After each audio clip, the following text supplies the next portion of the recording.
it was back in the start.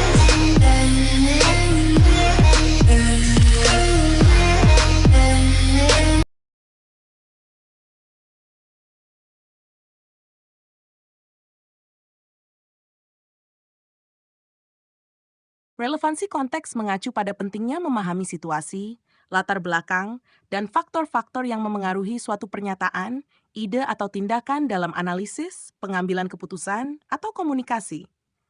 Memperhatikan konteks sangat penting untuk memahami makna secara menyeluruh dan untuk menghindari kesalahpahaman. Berikut adalah beberapa aspek yang menjelaskan relevansi konteks. 1. Konteks mencakup semua informasi dan faktor yang melingkupi suatu pernyataan atau situasi. Ini termasuk latar belakang budaya, sosial, ekonomi, dan sejarah yang dapat mengaruhi cara orang memahami atau merespons informasi. 2. Pemahaman yang lebih dalam. Dalam analisis teks atau komunikasi, memahami konteks membantu menguraikan makna yang lebih dalam. Misalnya, kalimat yang tampak sederhana bisa memiliki makna berbeda tergantung pada situasi atau emosi di baliknya. 3. Mencegah kesalahpahaman. Mengabaikan konteks bisa menyebabkan kesalahpahaman yang signifikan. Misalnya, lelucon atau sarkasme mungkin dianggap serius jika konteks sosial atau hubungan antar individu tidak diperhitungkan. Pengambilan keputusan yang lebih baik. Dalam konteks bisnis, mempertimbangkan faktor eksternal seperti tren pasar, perilaku konsumen, dan kondisi ekonomi sangat penting untuk membuat keputusan yang tepat. Keputusan yang diambil tanpa memperhatikan konteks bisa berisiko tinggi dan tidak efektif. 5. Komunikasi yang efektif. Dalam komunikasi, penyampaian pesan harus disesuaikan dengan konteks audiens. Misalnya, gaya komunikasi formal mungkin lebih tepat dalam konteks bisnis, sementara pendekatan yang lebih santai bisa lebih efektif dalam lingkungan sosial.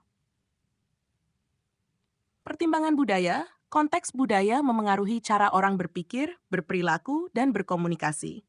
Mengetahui nilai dan norma budaya yang berbeda membantu dalam berinteraksi dan berkomunikasi dengan orang dari latar belakang yang beragam. 7. Analisis data. Dalam analisis data, konteks sangat penting untuk menginterpretasikan hasil. Data yang diperoleh dari satu populasi atau lingkungan mungkin tidak berlaku untuk yang lain tanpa mempertimbangkan konteks yang relevan. Contoh penerapan, dalam pendidikan, guru harus mempertimbangkan latar belakang siswa ketika menyampaikan materi untuk memastikan pemahaman yang baik. Dalam pemasaran, kampanye iklan perlu disesuaikan dengan konteks budaya dan sosial untuk menarik perhatian audiens yang ditargetkan. Relevansi konteks adalah aspek penting dalam berbagai bidang, termasuk komunikasi, pengambilan keputusan, dan analisis. Memahami konteks membantu individu dan organisasi berfungsi secara lebih efektif dan responsif terhadap kebutuhan dan dinamika yang ada. Dengan memperhatikan konteks, kita dapat mencapai pemahaman yang lebih holistik, membuat keputusan yang lebih baik, dan berkomunikasi dengan lebih efisien. Demikian, semoga bermanfaat.